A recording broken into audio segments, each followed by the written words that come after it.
Tu es enseignant, étudiant ou simplement curieux, en quête de savoir clair et utile pour le monde d'aujourd'hui? Alors bienvenue sur la chaîne Quête des savoirs. Sur cette chaîne, Dr Gamal Moukaled décrypte pour toi les grands concepts du numérique, de la science et de l'éducation, avec des explications simples, des exemples concrets et des vidéos courtes et impactantes. Big Data, IA, pédagogie, technologies éducatives, outils numériques pour la classe. Ici, chaque vidéo t'aide à mieux comprendre le monde et à transformer tes pratiques professionnelles. Que tu sois enseignant, formateur, étudiant ou apprenant autonome, tu trouveras ici des contenus fiables, structurés et directement utilisables dans tes cours, tes révisions ou tes projets. L'objectif, te faire gagner du temps, t'inspirer et t'accompagner dans ta propre quête de savoir. Abonne-toi maintenant à Quête des savoirs. Active la cloche pour ne rater aucune nouvelle vidéo et partage la chaîne avec celles et ceux qui veulent apprendre autrement. Ensemble, faisons du savoir un levier de changement, ici à Djibouti et partout dans le monde francophone. Tu es enseignant, étudiant ou simplement curieux, en quête de savoir clair et utile pour le monde d'aujourd'hui? Alors bienvenue sur la chaîne Quête des savoirs. Sur cette chaîne, Dr Gamal Moukaled décrypte pour toi les grands concepts du numérique, de la science et de l'éducation, avec des explications simples, des exemples concrets et des vidéos courtes et impactantes. Big Data, IA, pédagogie, technologies éducatives, outils numériques pour la classe. Ici, chaque vidéo t'aide à mieux comprendre le monde et à transformer tes pratiques professionnelles.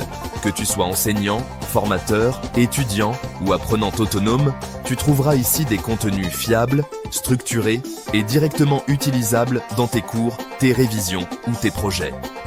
L'objectif, te faire gagner du temps, t'inspirer et t'accompagner dans ta propre quête de savoir.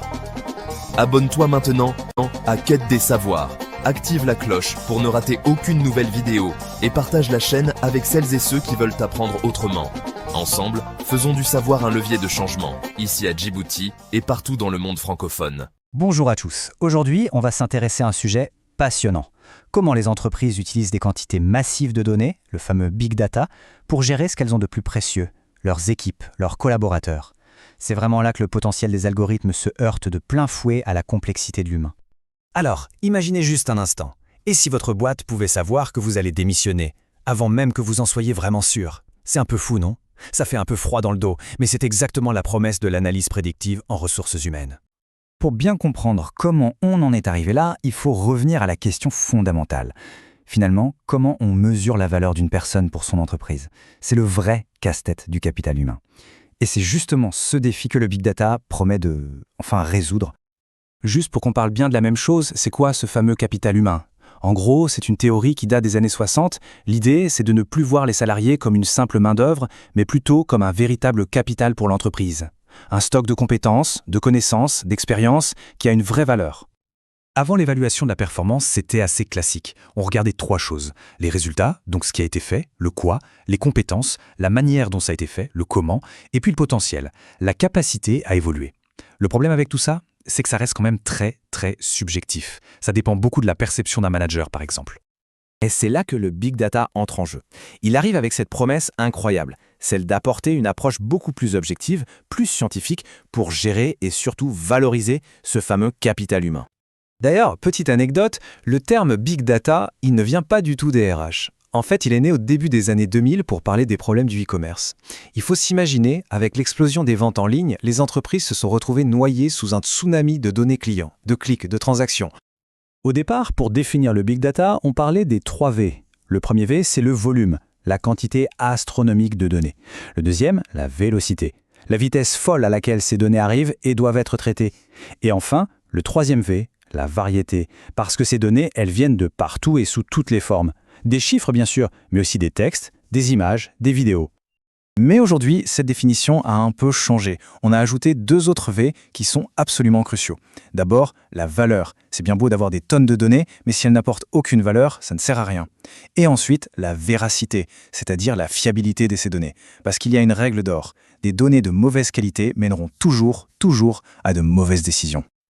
Ok, maintenant qu'on a défini ce qu'est le Big Data, la vraie question c'est comment on le rend utile? Parce que, soyons clairs, les données brutes, qu'il y en ait beaucoup ou pas, ça n'a aucune valeur en soi. Cette pyramide, elle explique très bien le cheminement. Tout en bas, vous avez la donnée brute. C'est juste un chiffre, un fait, sans aucun contexte. En organisant ces données, on obtient de l'information.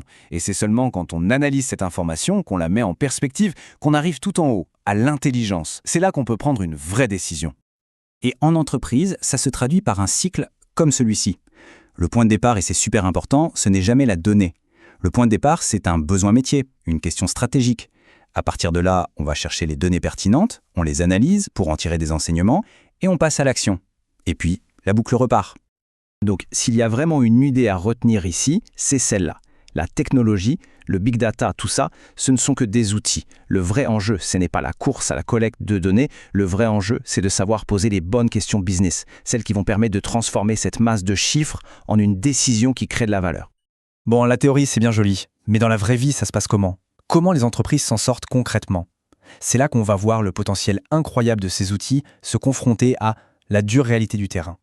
Ce qu'on va voir maintenant, ça sort d'une étude de cas bien concrète. On a analysé en détail 17 projets de Big Data RH dans des boîtes françaises de différents secteurs.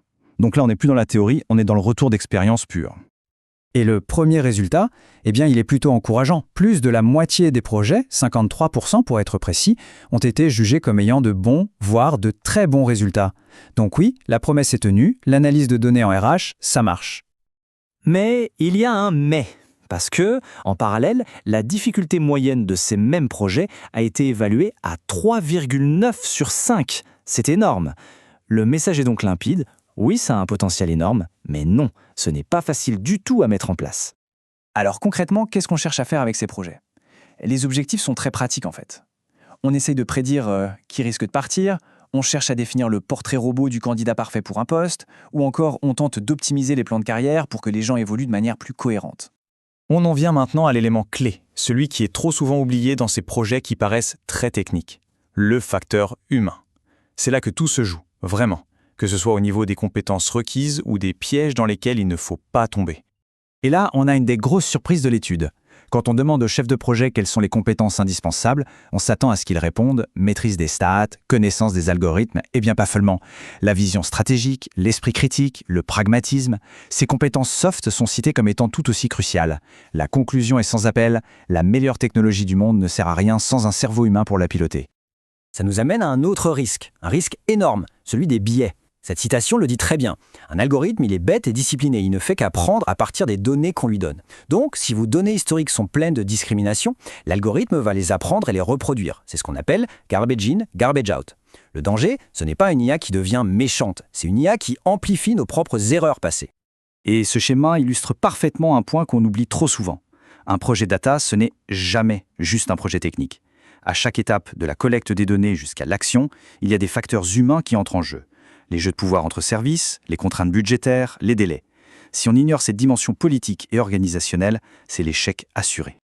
Au final, tout ça nous ramène à une seule et même question fondamentale. Dans les décisions qui concernent les gens, leur carrière, leur avenir, quelle place est-ce qu'on laisse à l'algorithme et quelle place est-ce qu'on garde pour le jugement humain ? Tenez, regardez cet exemple, il vient de l'étude et il est génial. Un algorithme remarque une chose. Plus le temps de trajet est long, plus il y a d'absentéisme. L'interprétation simpliste, c'est quoi ? Ok, on ne recrute plus que des gens qui habitent à côté. Facile. Sauf qu'en creusant un peu, l'équipe s'est rendue compte que le vrai problème, ce n'était pas la durée du trajet, mais le nombre de changements. Et là, la solution n'est plus du tout la même. Ça devient de proposer du télétravail ou des horaires plus souples. Et cette nuance-là, seul un humain pouvait la voir. Et on termine avec la question qui tue. Le jour où un algorithme vous dit une chose et un manager vous dit le contraire, à propos d'une personne, d'une promotion, d'un recrutement, qui on écoute ? En qui on a confiance ? Trouver le juste équilibre entre la puissance de calcul de la machine et la sagesse de l'intuition humaine, c'est sans doute ça, le plus grand défi du management de demain. Merci de nous avoir suivis.